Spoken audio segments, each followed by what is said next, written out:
How to delete H&R Block account online. Let's get started.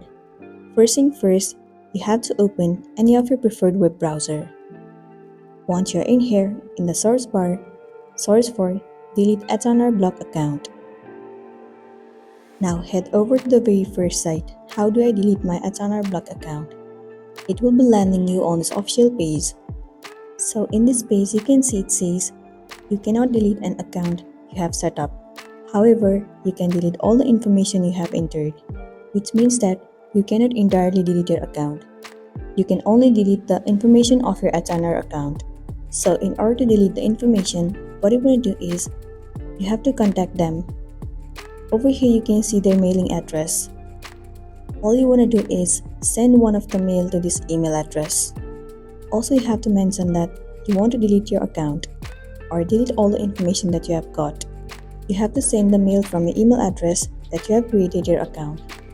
Once the mail has been sent, now within 24 hours, the information will be deleted successfully and then you'll be good to go. So that's all for today, and this is simply how you can delete your H&R Block account. Make sure to smash the like button and consider subscribing to our channel. We'll see you in the next one.